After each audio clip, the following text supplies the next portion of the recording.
마태복음 13장 우리 주님께서 천국 비유 7가지를 말씀해 주시는데 오늘 첫 번째 씨 뿌리는 비유에 대한 설명을 우리 주님께서 직접 해 주시고 또 두 번째 비유는 이제 밭에 알곡과 가라지의 그 비유죠.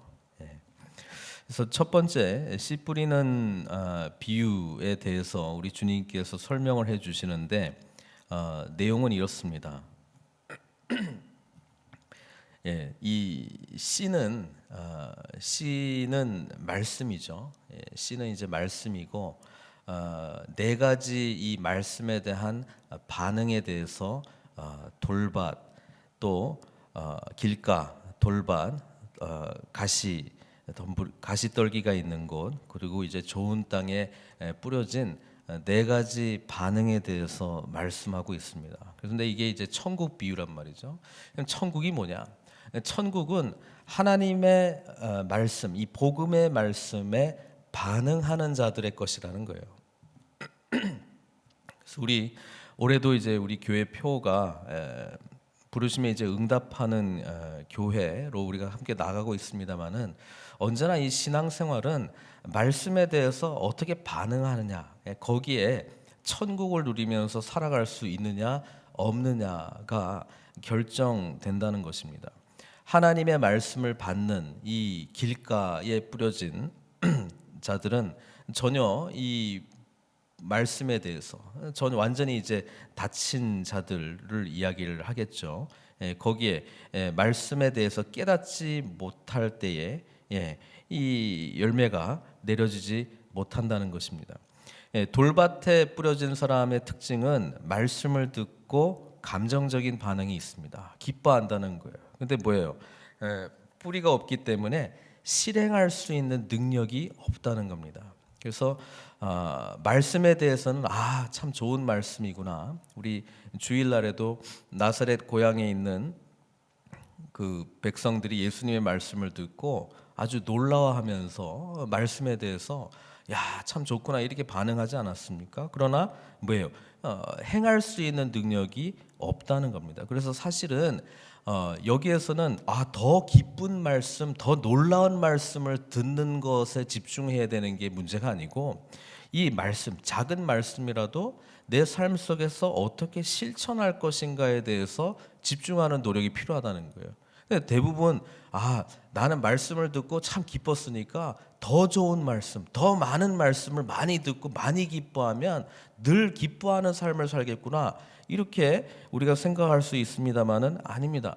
중요한 것은 마음밭을 이 받은 바 이 기쁜 말씀을 어떻게 뿌리가 내리도록 하게 하느냐 그 부분에 대한 노력이 필요하다는 이야기고 그 부분에 대한 교육이 필요하다는 것이죠. 세 번째는 뭐냐면 가시떨기에 뿌려진 말씀인데요. 말씀이 이렇게 뿌려지고 처음에 기쁨으로도 받고 어느 정도 이렇게 자라려고는 합니다. 그런데 두 가지 때문에 결실을 못 맺는다 이렇게 돼 있죠. 하나는 염려입니다. 우리 주님께서도 산상수훈의 말씀, 제자들을 향한 말씀에 염려하지 마라. 염려하지 마라. 누가 염려한다고 키를 한 자라도 자랄 수 있게 하느냐? 염려 다 필요 없다는 거예요.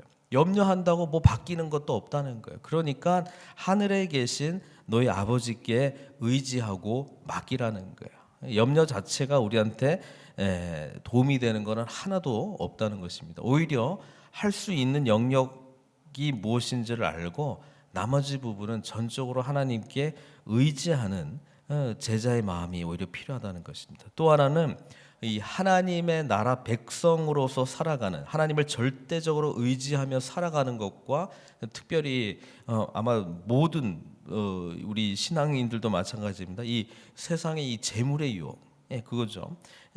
우리 주님께서도 하나님과 재물을 더불어 섬길 수 없다라고 말했습니다. 필요 없다는 것이 아니라 더불어 섬길 수 없다라고 말했습니다. 섬긴다라고 하는 것은 뭐냐면 하나님보다 더 우선의 자리에 있을 때 여기에 사실은 하나님의 이 말씀에 대한 열매들이 결실 맺지 못하고 염려도 하고 이거 얻으려고 막 최우선순위에 하고 그 다음에 내가 신앙생활 정리되면 잘하겠습니다. 이 생각을 가지고 있습니다만은 안 된다는 거예요. 이게 하나님의 나라의 열매도 맺혀지지 않을 뿐더러 이 방법으로는 안 된다는 거예요. 그러니까 믿음이 필요한 거죠. 그럼에도 불구하고 하나님께 대한 믿음을 먼저 하고 나머지는 우리 하나님께서, 선하신 하나님께서, 하늘에 있는 새들도 우리 하나님께서 다 돌보시는데 하물며 너희일까 보냐라고 하는 그 믿음으로 하나님을 길 전적으로 의지하고 나아가는 자에게 뭐예요? 하나님 나라가 세워진다는 겁니다. 하나님 나라는 다른 것이 아니라 말씀에 대한 이 좋은 땅에 뿌려진 자의 반응을 보여주는 것입니다. 하나님께서 우리를 하나님 나라 백성으로 삼아주셨다는 것은 하나님의 일을 맡겨주시겠다는 거 아닙니까? 하나님의 비전에 통역하자는 거 아닙니까? 그러면 하나님께서 원하시는 이 사역의 열매들이 맺혀질 수밖에 없는 거예요.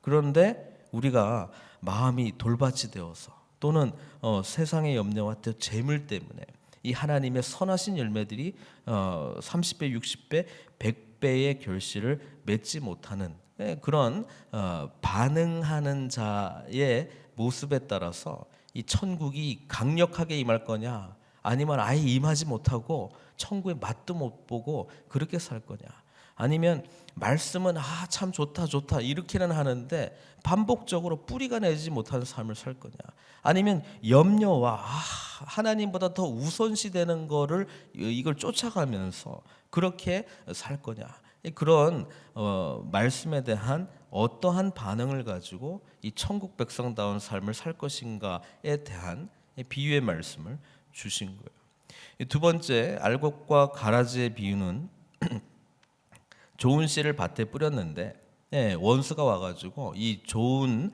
씨하고 아주 유사한 씨를 막 뿌렸다는 거예요. 그래가지고 자라날 때는 이게 뭐 비슷하게 보이지만 추수가 가까워질 때는 알곡과 가라지가 확실하게 보이는 거죠. 이게 이제 보여질 때 어떻게 합니까? 종들이 와서 이 가라지가 있는데 이게 어떻게 됩니까? 뽑을까요? 그러니까 뽑지 마라. 왜냐하면 그 가라지를 뽑을 때 알곡도 같이 나올까 염려한다. 이게 천국에 대한 이야기를 하는데 무슨 이야기입니까? 사실 예수님의 재림과 관련된 이야기를 하는 거예요. 천국의 완성이 이루어질 때에 그때에 온전한 심판이 일어날 것이라는 이야기를 하고 있습니다. 오히려 지금은 뭐예요?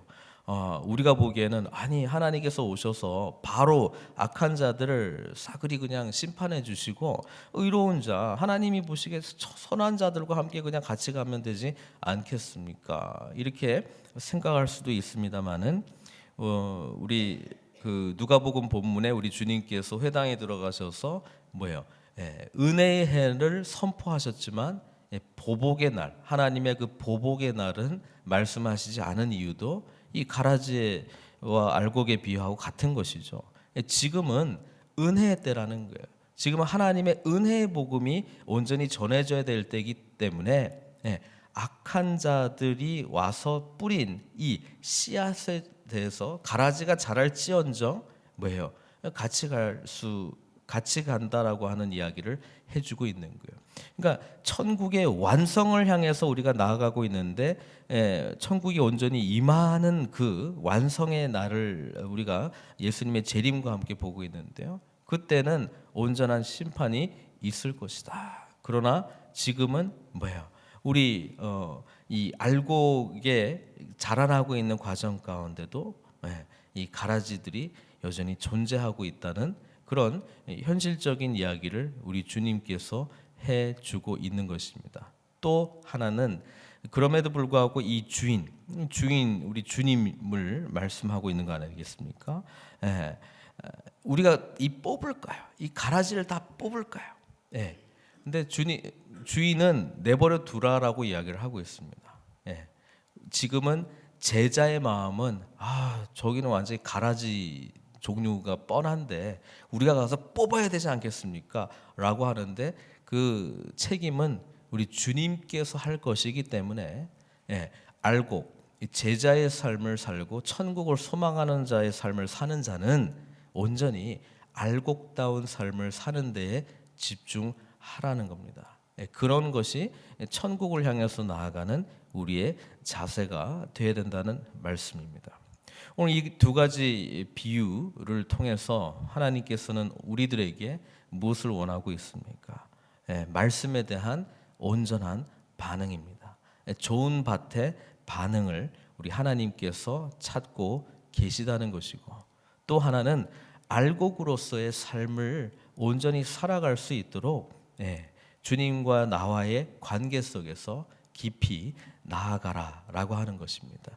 다른 내가 보기에 저 가라지 빨리 처리를 해야 되는데, 이런 부분들은 주님께서 온전히 재림하셔서 오실 그 완전한 천국이 임하기 전까지는 늘상 있는 일이기 때문에 그 부분에 대해서는 주인 되시는 주님께 맡기고, 우리 자신은 참된 알곡다운 삶을 향해 나아갈 수 있도록 집중해야 되는 것을 말씀해주고 있는 것입니다. 오늘 이 말씀 앞에 좋은 밭의 모습으로 함께 반응하며 나아가시는 저 여러분들 되시기를 주님의 이름으로 축원드립니다. 기도하겠습니다. 사랑의 하나님, 주님께서는 여러 가지 비유들의 말씀을 통해서 천국은 이런 것이다 말씀해주고 있습니다. 그만큼 주님께서 마음에 가장 우선적으로 우리에게 가르치시고자 하는 것은 천국에 대한, 그런 천국 나라에 대한 비전입니다. 아버지 하나님, 그 나라를 향해서 우리가 나아갈 때 말씀에 좋은 밭의 반응을 보이는 자들 되게 하여 주시옵소서. 때로는 우리 눈에 가라지 같은 그런 모습이 보일 때가 있습니다마는, 그럼에도 불구하고 주님, 알곡다운 삶을 향해 나아갈 수 있는 선한 열매들을 맺혀질 수 있는 데에 우리의 초점을 놓치지 않게 하여 주시고, 나머지는 다 주님께 의탁하며 나아가는 그런 믿음을 허락하여 주시옵소서. 아버지 하나님, 주님께서 이 땅 가운데 선한 영향력을 미치며 하나님 나라를 온전히 세우는 데 우리를 불러주심을 감사합니다. 우리 교회를 불러주심을 감사합니다. 참된 하나님의 알곡다운 교회 되게 하여 주시고, 아버지 하나님의 말씀 앞에 온전한 반응으로 30배, 60배, 100배의 결실을 맺는 하나님의 쓰임받는 아름다운 교회 되게 하여 주시옵소서. 모든 것 주님께 의탁드리옵고 예수님의 귀하신 이름으로 기도드리옵나이다.